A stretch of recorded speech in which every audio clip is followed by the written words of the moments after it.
I'm happy to say final girls do win. They fight and they win. It may take a long time, but we get there. We get there and we protect each other. That's the key. If you're new to Horror Heals, welcome. I'm Corey. If you've been with us since the beginning, thanks for coming back. Every episode of this podcast starts with the same belief. Horror is about so much more than monsters, mass killers, and jump scares.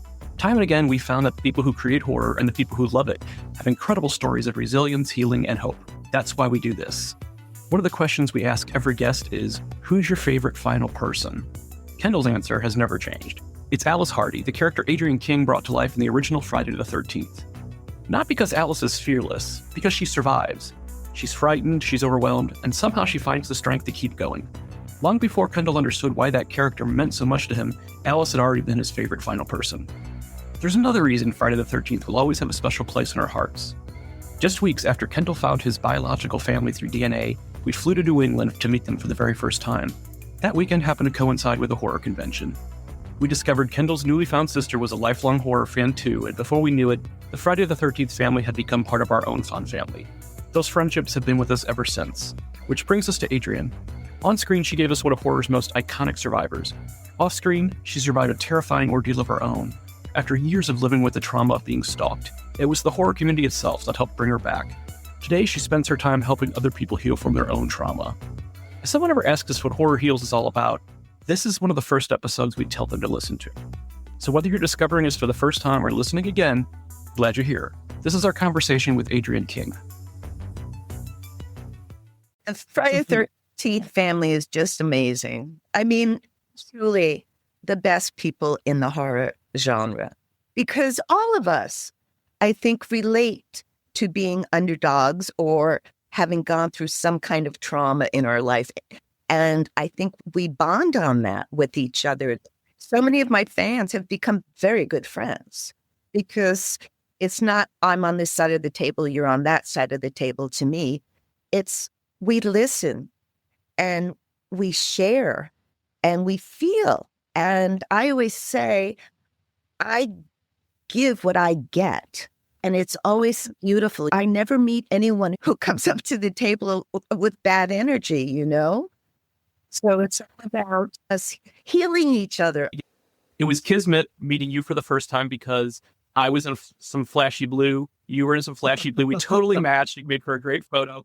I gave you the 30-second version of Kendall's story. You were so sweet. Great story. Right. Specifically, when you said healing that little part of your heart that you think you're fine and you've gone through whatever therapy you've gone through to get through it, and you have a partner who understands and gives you the love you need. But it's not until you actually find what it is that you don't even know you're missing, and you feel that beautiful puzzle piece. And that happened to me in 2004. My first convention was a chiller convention. It was January. My first one, I didn't even have 8x10s. If the fans were lined up, it was January outside. And everybody was like, where have you been for the past 20 odd years? Where had you been? Without social media, how would one know that I was hiding from a stalker? You know, how would anyone know I went into voiceovers and looping instead of on camera, because I still had anxiety about going on camera? And you know, I shared just a tiny bit of that story that day on stage for the first time. And there were hundreds at least packed into that room. And Betsy Palmer was there, and so was Amy. And you could have heard a pin drop. I heard sobbing. And at that moment, I realized I wasn't alone. And I realized that that little puzzle piece you were talking about was just, I felt it. I felt my heart. I felt it happy. And it was because I realized that everything I'd gone through maybe was for a reason now. And maybe somehow the empathy that I was able to garner through my experience, I could possibly share with everyone out there who, like me, gone through some trauma or it survived something. And we all, I say, no one goes through this lifetime without some kind of trauma. No one gets through life unscathed, you know? And I think it's a matter of how you get back to your whole self. That is the key, and allowing yourself to heal and finding, you're maybe not realizing it, where it's coming from, that you're going to find that wholeness back in your life again. But I think we all go through it. And that's why when you were talking about your experience and feeling that, I know exactly what you were talking about because it's happened to me. And I think your listeners, a lot of them probably understand that same feeling because, I mean, I felt like an underdog too after that. I mean, women were treated like scum. I mean, like absolute dirt. That when I had a stalker, the authorities literally said to me, "You did a movie like Friday the 13th. What do you expect?" The critics gave out Betsy Palmer's address. What kind of crazy world were we living in? I mean, at least we've moved forward with stalking laws, you know? Well, and that's the thing. Like back then, there weren't horror conventions back in the early days of slasher films, Friday the 13th. No, horror was not considered normal. We were all outcasts. Right. We all bonded and are still bonded, I think. I love that you shared that because you're talking about going back 20 years and there's this mutual healing through horror now, healing for you and then healing for the fans who you're opening up your story, sharing with them. And even before that, I'm sure there's countless times you've heard, "Oh my goodness, Alice saved my life." Yes, I've heard the most incredibly poignant stories that are even possible. A woman, when I went up to the camp, shared with me, she was in the military in Yemen. And honest to God, in a closet with other people, and all she could do is think of Alice in the pantry. And she said, if she can make it, I can make it. And Alice has always been a touchstone. I mean, that's just one of the stories that I've heard from people that like brought me to my knees sobbing. Yeah. You feel that energy between each other that, oh my God, if I can make it, anyone can make it. Or at least if I can make it, because there were nights when I didn't really care if I made it. And I know a lot of people go through that because you feel like the world is against you, and why bother? Not having a support group, not having an entourage, and no one believing. It's like, start going into this, am I the crazy one? And wondering, how am I going to get out of this? It took me a long time and a lot of therapy, but now it makes sense to me because I really, at full circle, I have touched so many lives the way Alice is a touchstone. I've become a touchstone, and I am so incredibly happy at this juncture of my life. The Emily Dickinson poem, "If I can stop one heartbreaking from breaking or ease one pain, I have not lived in vain." And that's always been one of my favorite poems growing up. And I feel like I'm actually living it now. And that's why I like to go to conventions. But that knowledge and that beautiful sharing of energy that says, it's okay, you're going to get through this. No, I'm not saying it's easy. I'm just saying hang in there. Hang in there. And if you have a support system, God bless. But, if you don't, I'm your support system. Talk to me. I can say I've really been able to ease some pains. It's funny, until we had this conversation, I really hadn't thought about the fact that something that I connect with my adoptive parents over was horror. They were both horror fans. They introduced it maybe earlier than they should have for me. No judgments. And I've never been like you would assume a child would be scared. I wasn't, because they explained it well. They're like, this is make believe, and this is. I think it's not the worst idea in the world to let your kids see that the bullies on the big screen, that we can take care of them. And it's funny because I've never really bonded with my birth family, the family that I found 7 years ago. I've never really bonded with them over horror, but it brings back so many positive memories of my first parents. Well, how blessed are you that you have two families, Well, I lost my adoptive parents really young. I was 10 and 16 when they my gosh. passed. So I lost my dad in 87, and 30 years later, in 2017, is when I found the biological families. I'm an optimist by nature, and I adjusted well. Right. So, which is probably because they gave you enough of a foundation that you could trust your own instincts. And that's absolutely. A good parents, to be able to give you the equipment you need to carry on. Well, an important part of our relationship at the beginning was Kendall just sharing with me who his adoptive parents were. Like, I never got to meet them, but I feel like I know them, and we talk about them every day. Every day. Yeah. It really is.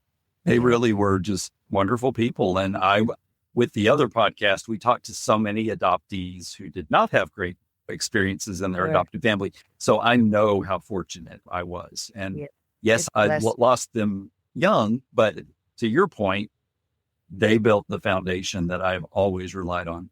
So, Adrienne, I'm sure there was some trepidation going into that first Chiller convention, just based on the stalker experiences and all that. How long did it take you to sort of realize oh my gosh, this is a safe space? It was that very same day when I was in that room with hundreds of tattooed big guys that had tears coming down their cheeks and hugged me and said, if you ever need anything, we are here for you. I got 2 cards from FBI guys who happen. There's a lot of people in the law enforcement that are big horror fans. And I have a lot of their cards and some phone numbers on my speed dial now. Cool. When I tell you, I had no clue walking into that incredible, like you said, it seemed like thousands of people. It was freezing out and the lines, and we're out the door and around the hotel and up the escalator or the stairs. And I walked in and I said, what is going on here? Why are all these people here? And the lady I happened to meet first is now my manager, which is hysterical, super fan, right? She goes, they're here for you. I said, get out, Peter Brackey, who wrote the Crystal Lake Memories book, was the one who convinced me that I should plug into the convention, meet my fans, because I had 3 generations around the world who loved me. And he said, trust me on this, because he had actually dug to find me. I was still doing looping behind, on the soundstage because I did not feel safe. It's something, go for a long time. Sometimes the psychological hurt is more than the physical hurt. It's because it doesn't go away very easily. And so, yes, it was that day that I had this connection. I knew that I would always have my fans in my heart. I appreciate them. And it's hard for me to even refer to them as fans. I call them my campers. Well, first it was my happy campers, and I went way too much pressure because I know that every day is not happy. So, and that's the days we have to fight through. And so we are campers and we get through life together. And hopefully I'm still a counselor, a camp counselor. And, I'm here for my campers, and I make myself available either at the shows or through social media. Now, if somebody reaches out to me, I respond, because that one response can make a difference in someone's life. I didn't know that much about your story before this chat. So I love that, the horror community started you on your healing process 20 years ago. Isn't that crazy? Not only did I needed it. Sometimes you don't. I thought it was fine, I thought everything was hunky-dory until I realized, wow, does this feel better, Yeah. And the sharing part is so good for healing. So when people share with me, they heal, and it makes me heal. What are some of the more interesting things fans have had you sign? Well, of course, the machete when they realized that Alice was the first one and not Jason to use the machete. My first Scare Fest in Kentucky, I signed Betsy Palmer, Kane, and I, at the request of a very pregnant lady, signed her belly. And then we met the little girl 4 years later. How cool is that? What was it like starting to go back to the camp and have those experiences? Wasn't that crazy, huh? Well, my manager, Stacey Lee, and she has literally become my best manager ever. She's just so reliable and knows every movie that's ever been made in the partners. Yeah. And so she's just terrific. She was instrumental in actually getting us on the campsite because up to that point, Boy Scouts did not embrace it. They tried to keep everybody from sneaking on. But what she finally got them to realize is it could be a win-win. And that the fans would win and the Boy Scouts would make a heck of a lot of money. And doing. Well, they caught on real quick. But I must tell you, everyone says it's worth every penny. And it brings you right back to your childhood. It's fabulous. They know all my stories now, so they don't need me. But the fact of the matter is I usually get back there once a year. It looks like it did when we filmed there. It's extraordinary. And they've taken the money they've made and built what was supposed to be called Alice's Trading Post, but it's now just some other person's trading post with all these things they sell. And the campers aren't allowed to go into that trading post. So I have a problem with that. They buy from outside. But the cool thing is that I watched the movie 40 years later, whatever it was, on the beach with fans on a screen. And the last time I had been there, the 40 odd years before, when we actually shot, the last scene was the scene in the canoe. We didn't know when we left the camp whether we had a finished movie because it was film. Couldn't do video playback. The dailies, we had to get out of there, and the dailies, they didn't see to the next day. But boy, when they saw them, I knew they had it. 2 weeks later, I met them in Connecticut to shoot that pickup shot in the hospital. I knew that was good. That was the third time. It took us 3 times to get it because it was 1 camera, then it was a 2-camera shot, then it was a 3-camera shot with a slow-mo camera. Over the course of the 7 weeks that we shot it, we'd have to close for Sean Cunningham to go ask his investors for more money so that we could get more film and more camera. When you are at the camp, you can actually take that photo with me on the beach where I'm hanging over the canoe and the fan can either join me in the canoe or jump from behind and pretend they're Jason. And we had the best time. And that was my dear manager, Stacey Lee. She comes up with the greatest ideas. And so that was one of them. I enjoy going back there because it makes me feel like I'm in my 20s again. It brings the first, however old you were when you first saw the movie, swoosh, there you are. It's time travel. And it's remarkable. It's goosebump time for everyone. Because it's all right there. You can see everything. And like I said, they really do a fabulous job preserving it. The Boy Scouts are wonderful. The leaders are great. I love the fact that they were able to embrace the fans rather than chasing them off, you know? So many movies try to get that one last scare, that one last, gotcha. And that's got to be in like the top 3, I mean, that's like so unexpected. Victor Miller admits he ripped it off from Carrie. So that I'm guessing is one of your top 3 too. Don't Look Now. Oh, of course. Donald Sutherland. Yeah. What an iconic moment. And as a kid watching that for the first time, it's like, you're like, I mean, you've gone through the whole thing and like, oh my gosh, she just got decapitated and and something's like, okay. No. And then no way. 3. Right? It's very interesting, like how those jump scares obviously stayed with a lot of young, talented individuals who decided, I'm going to make a scare. Yeah. I'm going to achieve that and see if we can. So it's fun because I got a chance to kind of try to relive some of that insanity. Yes. It's just amazing that 45 years or whatever we are now, close, that the jump scare still holds up, Yes. Yeah, absolutely. Alice and I have something in common. We're both artists. And my first passion has always been my art. I'm finishing actually Alice in the Pantry right now. You see, my fans give me other things. They give me permission to spend time in my art studio creating fabulous paintings, I hope, because that is what I want. I want to be a great artist. And so now I'm really digging in and finding, I've painted all my life, but I never gave myself permission to really dig in and find my true self in my art, which is what I'm doing now. And so that's a gift from my campers, you know? Are you at peace with how Alice was killed off at the beginning of Friday the 13th Part 2? I'll never be at peace. That was just unnecessarily brutal. I never got a script. In retrospect, I trusted people who I thought were my friends. I'm a trusting person. You think, having been in the business, grown up as a child in the business and as a teenager, I would have learned, because sometimes the business can be tough, even on a kid. I did learn. My mom, oh my God, she said, you don't cry over this business, otherwise you're not in it anymore. It's a tough business. Remember Dark Shadows? So I'm in high school on split sessions.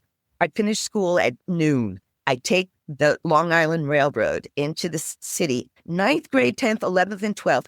I took the train into the city myself and auditioned and took my dance lessons and my singing lessons and my acting lessons. People thought this is crazy, but I come home with my dad on the train, so it was all good. But I was up for Dark Shadows, and it was callback and callback and callback for, I don't know if you remember the Kathy Cody part, but she had the long, beautiful blonde hair. I came down to the wire and I didn't get it. And so I was just pulverized. I mean, I was in my bathtub crying and my mother heard me. And she goes, you are not going to survive this business if you're going to lie about everything you lose, because it's a brutal business. Your heart is attached. An actor, you put everything into your auditions and you really want something. It's tough. So I learned my lesson at that point. You can't emotionally be so invested because you'll die. And with Alice, I died a little bit when she did, you know. I had a stalker at the time, but no one was talking about stalkers. And I was advised not to let anyone know that I had a stalker, because back then people blamed you for having that, because Alice was a lot tougher than Adrienne, is all I can say, you know, because I was constantly looking over my shoulder. As a matter of fact, on my website, there's a painting called Stalking on 82nd Street that I paint. My art became my therapy, and I painted like a bag of masks, because I would go outside and I wouldn't look like me, and I put on different clothes and I would hide, and I'd always be looking over my shoulder because I always felt like someone or whatever. And when I went up there, I really did feel like whoever it was at that point, didn't know still, was with following me there. And then I get to the set, and it's a skeleton crew in the last night of shooting. I didn't know that. And no one was there, including the props master, the director, whose name I don't mention, only because he hurt me. And I know he's very talented, but he was very inhumane for some reason. And all he needed from me was this one night. And he was going to get it one way or the other. And he said, sit in that chair, and you're talking to your mom on the phone. Go. Talking to my mom, and then the cat. And I always said it was a post-traumatic stress dream within a horrible nightmare, because I know what post-traumatic stress is. I suffered it in 1980. I suffered it in 1990 after a plane crash. I know how serious post-traumatic stress can be. And so that is the story I stuck with, because now I can get funny. I know that, first of all, Alice is a dog person, not a cat person.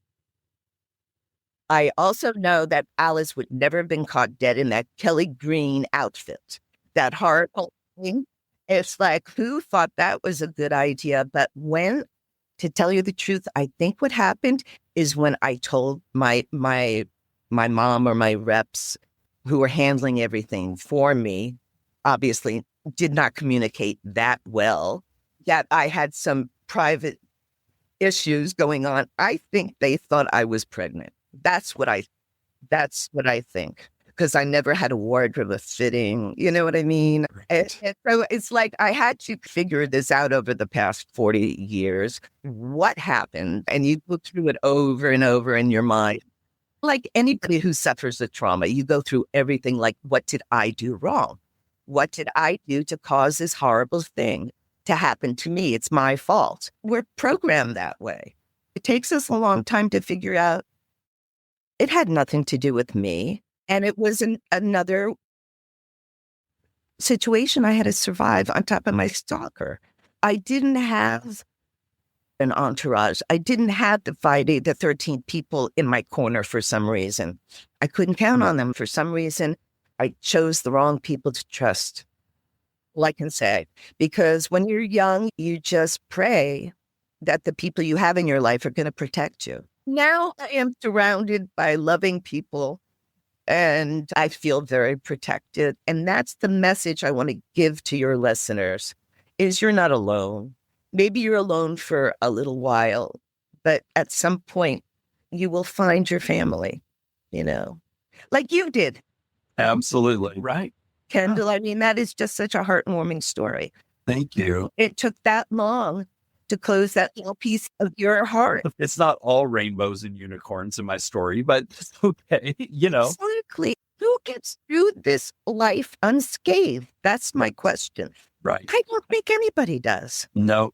And, you know, I think because I had such a good experience with my adoptive family, that Corey did so much to try to warn me. I've always had a certain level of delusion that might have been healthy. I kind of have a savior complex. So I'm like, I can fix this. Any little thing that's going to go wrong and these new connections I can fix. Well, some things you can't. But we keep trying, don't we? Absolutely. There's something in our persona that says, if there are just people who are caregiving people. There are people with just big hearts. And, even though they may be kicked to the curb, that heart doesn't go away. Mm-hmm. It's still there. It may take a while for it to trust again. When you find the right person, like you found Corey, you guys are so fortunate. I can see what a special team you are. You definitely have each other's back big time and encourage each other. And that's what the key is, to find someone in this world that, just accepts you for you. Absolutely. We're definitely the making lemonade out of lemons time. Because, even though we've had the ups and downs with finding family, without it, we wouldn't have started the first podcast, Family Twist, which we've been embraced by the adoptee and DNA surprises and donor conception and not current expecting communities where we love them. Inspirational. So fabulous that you're able to have that group that's not spoken for. Being an entertainment journalist forever, sort of being on the peripheral side of it, I've always been, like horror and comedy are the two genres that I've always been drawn to as far as writing about.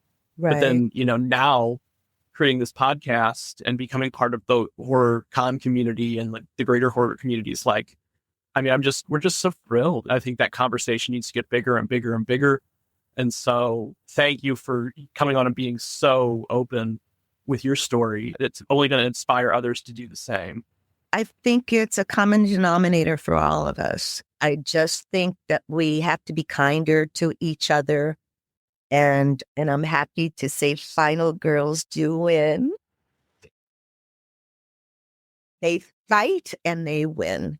They take them a little bit longer to get to where they're trying to get to. But like I said, eventually Final Girls do win. I'm here to show you it may take a long time, but we get there.